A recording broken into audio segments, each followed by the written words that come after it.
Naam, assalamu alaikum warahmatullahi wabarakatuh. Amani ya Mwenyezi Mungu iwe pamoja nanyi. Ni mimi Muallim Motomoto, mganga wa tiba asili Tanzania. Napatikana Dar es Salaam, Kigamboni. Wasiliana na mimi kwa namba za simu zilizopita hapo mwanzo. Leo nimekuja mbele yenu na mti huu wa kivumbasi kwa lengo la kufungua vifungo au kwa lengo la kuwafahamisha dawa ya kufungua kila aina ya vifungo. Hivyo usisahau kulike, kucomment na kushare ili uwe wa kwanza kupata video zangu kila leo ninavyotoa. Ndugu zangu, mti huu wa kivumbasi ni mti mmoja mzito sana.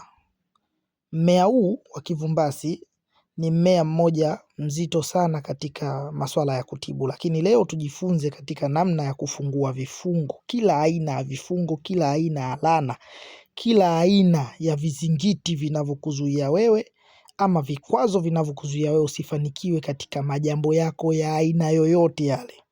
Nini cha kufanya? Nenda katika mti huu wa kivumbasi siku yoyote kwa nyakati mzuri za kuchimba dawa.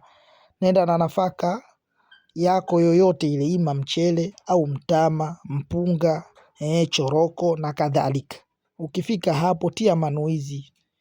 Mwambie Mwenyezi Mungu, ewe Mwenyezi Mungu, mimi fulani mzaliwa na fulani nimekuja hapa katika mti huu. Nia yangu na madhumuni yangu ni kuja kuchukua mmea wako huu, iwe ni sababu ya mimi kwenda kufungua kila aina ya vifungo katika mwili wangu vinavyonikwamisha katika majambo yangu. Baada ya hapo utachuma vivumbasi hivyo na utarudi navyo nyumbani. Ukifika nyumbani utaviponda ponda na utavianika sehemu ambapo hapafikwi na jua au hapafikwi na mwanga wa jua, utavianika.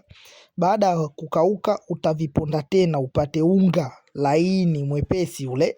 Ukishapata unga huo utatumia unga huo kwa kuoga asubuhi na jioni. Utatia ndani ya maji, utaoga asubuhi na jioni. Kwa mwanamume ni siku 9 na kwa mwanamke ni siku 10. Kwa mwanamume atatumia siku 9, kwa mwanamume atatumia siku 10.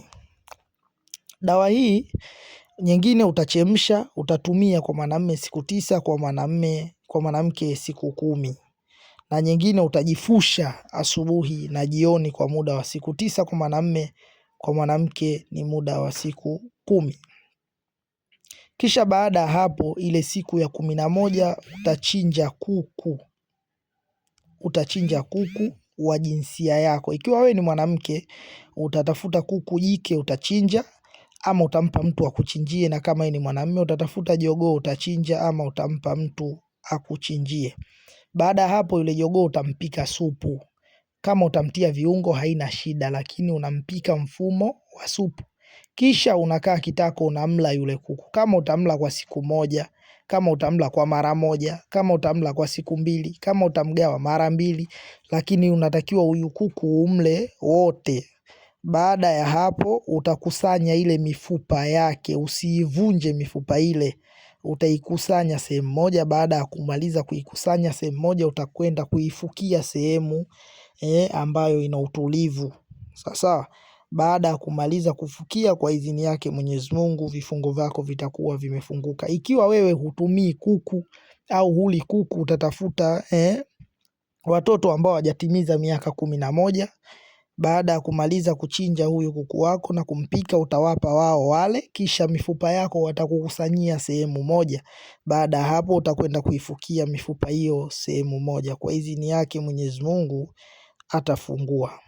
Naam, mimi najihusisha na tiba za aina zote na nina dawa nyingi. Kwa hiyo ukiwa na shida ya aina yoyote usisite kunipigia simu.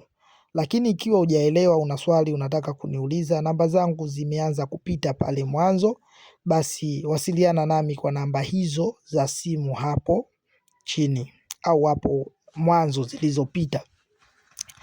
Muda wote, saa yoyote ile unakaribishwa kunitafuta. Naamini mimi si bora kuliko nyinyi ambao mnanisikiliza. Nyinyi ndio bora zaidi. Narudia, kwa yule ambaye atakuwa hajaelewa, binadamu hakuna mkamilifu, ima kuna sehemu nimeruka, basi usisite kunitafuta na kuniuliza, nitakuelewesha kwa undani zaidi. Dawa hii inafungua kila aina ya laana, kila aina ya vifungo, kila aina ya ukoo ya miko. Karibu sana, karibu sana.